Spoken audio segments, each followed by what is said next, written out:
This training video is intended to be accompanied by a facilitator handout, and viewers should receive a study guide prior to the presentation. For your convenience, these materials can be downloaded free of charge from the Runway Safety Office website.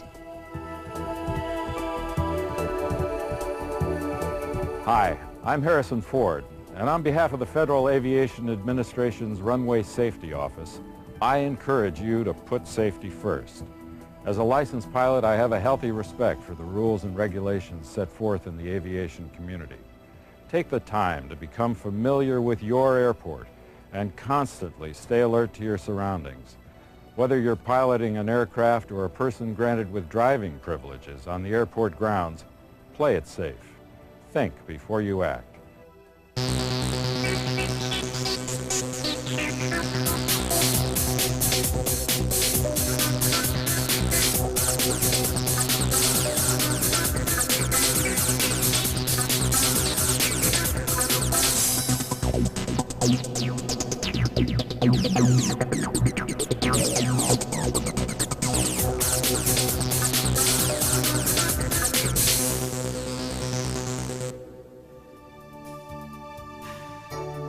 The Airport Operations Area, commonly known as the AOA, is a busy environment at any given airport. This is the area on the airport grounds that includes ramps, taxiways, runways, and roadways. Essentially, it consists of everything inside the perimeter fence. Any person driving a vehicle on the AOA is subject to specific operating procedures.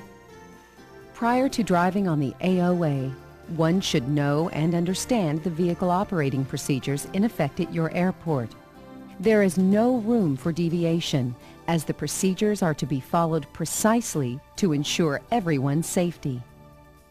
From baggage handlers, fuel truck operators, caterers, to maintenance technicians, everyone plays a vital role in the aviation community. In addition to routine airport operations, there may be construction crews, shuttle services, and pedestrian traffic adding to the dynamic activity of the airport. It's obvious that the airport environment can be a hectic one, so safety must be a priority. While airports can be confusing, congested places, there are no acceptable excuses for cutting corners and compromising safety. Regardless of the type of airport vehicle you are driving, you have the same accountability and responsibility as that of a pilot taxiing an aircraft. This video is intended to address general safety concerns that apply to airports with operating airport traffic control towers. However, many of the safety concerns and procedures are also applicable to airports without control towers. It is the responsibility of your airport manager's office to make sure site-specific training is made available. To safely and successfully operate a vehicle properly on airport grounds, a thorough training program is essential. The training you receive should address the importance of teamwork, the avoidance of complacency, and the ability to adopt non-assuming behaviors. Periodic refresher training should also be conducted. It's best to learn from those who are more experienced than you. When driving on the AOA, be patient, observant, and drive slowly. At any point in time while driving on the AOA, you must know your exact location, where you are authorized to move about, and what procedures are necessary to maneuver safely in each area. Many airports have specific rules regarding vehicle operations. If you've not already received a copy of these rules, check with the Airport Operations Office where you work for the specific safety rules for your airport. Let's now examine some safety concerns that apply to driving on any airport operations area. Never drive under any portion of an aircraft or allow the wing of an aircraft to pass over your vehicle. Regardless of the visibility conditions, when driving on an AOA, remember it's easy to get disoriented. Maintain a safe distance when driving around parked or taxiing aircraft. If an aircraft's beacon is flashing, this signals that the engine is about to start or is already running. The aircraft beacon lights can be found on the tail, the top, or bottom of an aircraft. Use extreme caution whenever you see these beacons flashing. Be aware that the force of an aircraft engine's blast can cause significant damage or injury.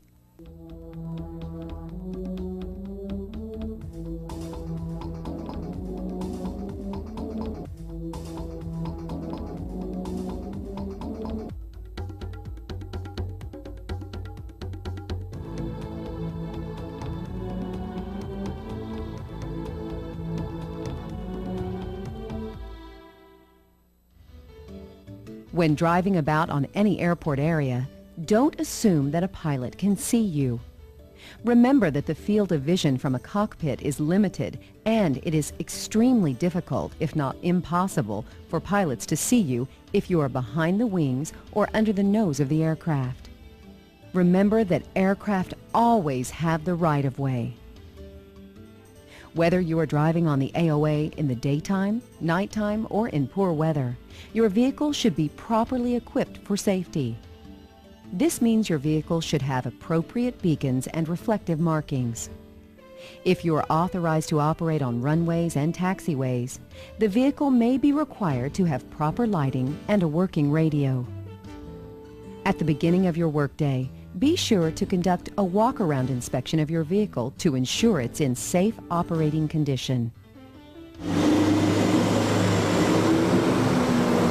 Equally important among safety concerns is knowing the location of the airport fire station. Be aware of emergency vehicles and yield to them when they are responding to a call.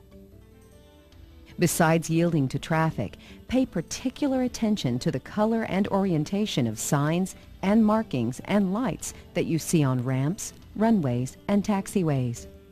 They provide vital information, and everyone should know their meanings and abide by them. Please remember that every airport is unique, and not all AOA signs, markings, and lights that you see in this video will be found at your airport. We encourage you to check with your airport manager's office first to find out the specific markings and signs being used at your airport. It's imperative that you commit these symbols to memory so you can protect yourself from being put in a compromising situation. In an unfortunate event of being involved in an accident on the airport grounds, report it immediately to your supervisor. Any accident that involves an aircraft has to be reported so the aircraft is not flown until the damage can be inspected and repaired. Everyone who works on the AOA has the responsibility to be alert to and pick up any foreign object debris, also known as FOD. Such debris can be tracked onto airfield surface areas by vehicles, dropped from vehicles or aircraft, or blown onto the airport premises by wind. FOD can create a hazard during taxiing, takeoff, and landing. Trash or rocks can be extremely dangerous on an AOA as they can get sucked into a jet engine and shred internal parts in seconds. Everyone has the responsibility to make sure the airport area is clean and free of FOD. Up to this point, we've been talking about driving procedures that apply anywhere on the AOA. Now let's look at the specific areas of the AOA. It is divided into two distinct areas, the non-movement area and the movement area. The non-movement area includes aircraft parking areas, loading ramps, and maintenance ramps. When driving in these areas, exercise extreme caution due to the close proximity of the aircraft. Radio contact with air traffic control is normally not required when driving in a non-movement area. Although not typically posted, the speed limit on the ramp is usually 15 miles per hour or less. Never drive behind an aircraft that is being pushed back by a tug or one that is powering back. Stop when directed by an aircraft wing walker or find another safe direction to travel. Non-movement areas are often marked with vehicle lanes. White lines usually designate these lanes. If vehicle lanes are present, you must use them. Some ramps have aircraft taxi lanes too. These lanes are marked by solid yellow lines. Other markings that you might see on a ramp are those markings designating aircraft parking or tie-downs. Be sure to learn about the specific markings on the ramps at your airport. Another AOA surface hazard is fuel spills. Be alert to this and do not drive through a fuel spill. Be aware that the heat generated from a vehicle's catalytic converter can ignite fuel or dry grass. The boundary between the movement and non-movement area may be marked with two yellow lines. One is solid, the other dashed. The solid line is located on the non-movement area side, while the dashed line is located on the movement area side. Unless you have permission or authorization from air traffic control, do not cross the boundary line onto the movement area. If there is no boundary marking present for the non-movement area, you should check with the Airport Operations Office to find out where the actual boundary is located. Now let's concentrate on driving on the movement area, which is a little more challenging. The movement area consists of taxiways, runways, and other designated areas as determined by each airport. To drive a vehicle in this area, you must have authorization from airport management, have permission from air traffic, and monitor your radio at all times. Never enter the movement area unless you meet all three of these requirements. During your training, you may be required to identify on a diagram the runways and taxiways on your airport. It's important to memorize the layout of the airport. Having this information committed to memory can decrease your chances of having an accident. Markings, lights, and signs all have very specific distinctions in the movement area. Runways have white markings, which make them clearly discernible from other pieces of pavement and are identified by numbers. These numbers are located at both ends of the runway. Normally on runways you will see white edge markings and center lines. Edge lights are typically white.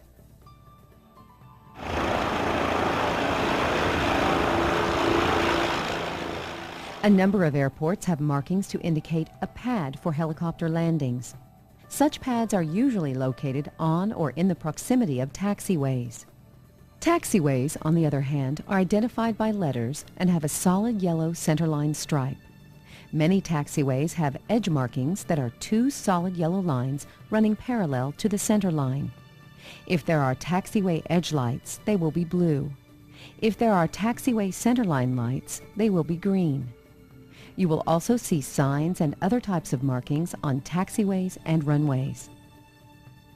When you approach signs with red backgrounds and white numbers, exercise extreme caution. These signs are mandatory hold position signs and are used to inform pilots and vehicle operators that they are approaching a runway. They will be co-located with hold position markings on the pavement.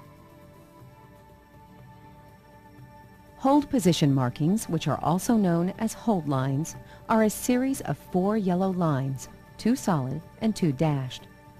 The solid lines are located on the side of the taxiway where the aircraft or vehicle is expected to stop.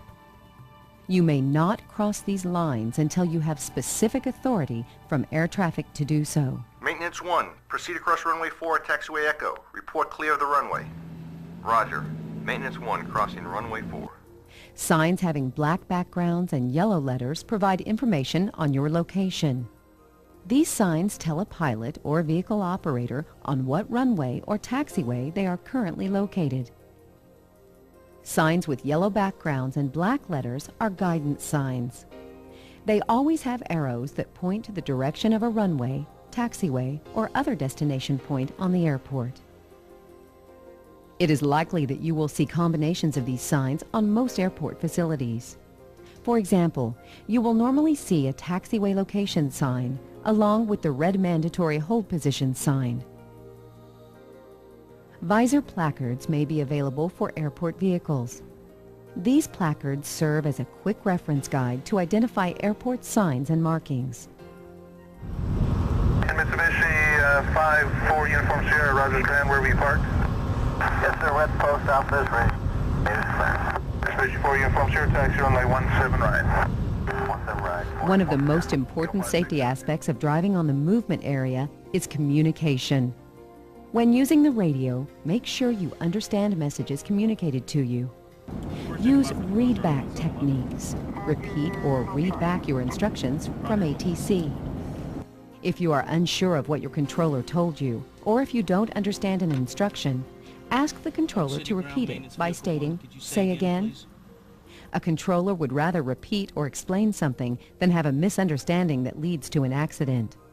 So don't assume anything. Stop, think, then ask for assistance. Taxiway Delta on E progressive to the ramp. When air traffic control gives you authorization to move on the AOA, and to do so appears unsafe to you, express your concerns to ATC immediately. Even after you receive authorization to proceed, look left and right, as well as up in the air before entering the runway. Aircraft can appear when and where you least expect them. Use correct radio phraseology and procedures when communicating with the air traffic control tower. Refer to your training handout for proper radio phraseology or terms, as well as the official aviation alphabet. Never substitute Citizens Band language or Police 10 codes for the required airport radio phraseology. It is not appropriate. If you don't use the radio frequently, communicating on it can be a little intimidating. Relax. Everyone has to learn at one time or another. Think about what you're going to say prior to contacting air traffic control. There is also a proper sequence for speaking to an air traffic controller. Before you contact them on the radio, make sure no one else is talking. Then key your mic and state who you are calling and identify yourself by using your vehicle call sign. Oak City Ground Maintenance Vehicle 1.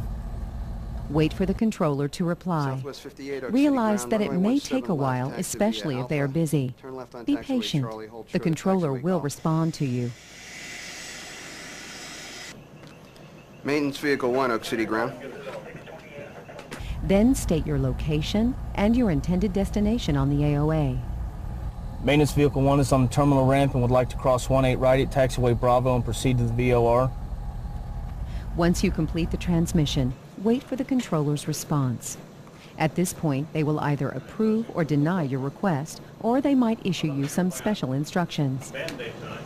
Maintenance Vehicle 1, proceed up to but hold short of runway 18 right. Always read back any hold short instructions. Roger, Maintenance 1 will hold short of runway 18 right. Knowing proper radio procedures while using air traffic phraseology and airport terminology will make you more comfortable when it's your turn to communicate on the radio. Knowing and understanding the proper procedures helps ensure safe and clear communication. If you find yourself in a position where air traffic control has not responded to you for a long period of time, repeat your request to them. Never assume you can proceed on your own after a period of time. You are required to monitor your radio at all times while on the movement area. In the event you lose radio communications with the tower, whether it's day or night, there's a backup communication system in place. Air traffic controllers use a light gun with colored lenses to tell pilots and vehicle drivers what to do. If you lose radio contact, make sure you are off the runway, then turn your vehicle towards the tower and flash your headlights. This signals the controllers that you may need assistance. It may take time for them to respond, especially if the controller's attention is directed toward another part of the airport. Rather than use the light gun signals, the controller may call airport operations to provide you with an escort. Be patient. A failed radio is not an excuse for proceeding without permission. Here are the light gun signals and their meanings. Steady green means it's okay to cross the runway or taxiway. Steady red, stop. Flashing red, move off the runway or taxiway. Flashing white, return to your starting point on the airport. alternating red and green. Proceed with extreme caution. While it may seem like there's a lot to remember when driving on an airport operations area, remember to use common sense. Think before you act. Become familiar with the layout of your airport. In summary, before you begin driving on an AOA, be sure you know the following: the layout of the airfield, taxiway and runway designations, the purpose and meaning of airfield signs, markings, and lights, your airport's specific AOA rules, the proper radio procedures, frequencies, and phraseology if you operate on the movement area. Once you become familiar with the operating procedures and regulations of driving on an AOA, don't allow yourself to become complacent. When in doubt, ask questions. You can never be too safe. Everyone has responsibility when it comes to safety. For information about your specific airport facility, contact your airport manager's office. For further information on the subject of airport driver vehicle safety, contact the Federal Aviation Administration Regional Airports Division, the Runway Safety Program Office, or visit our website at www.faa.gov/runway safety.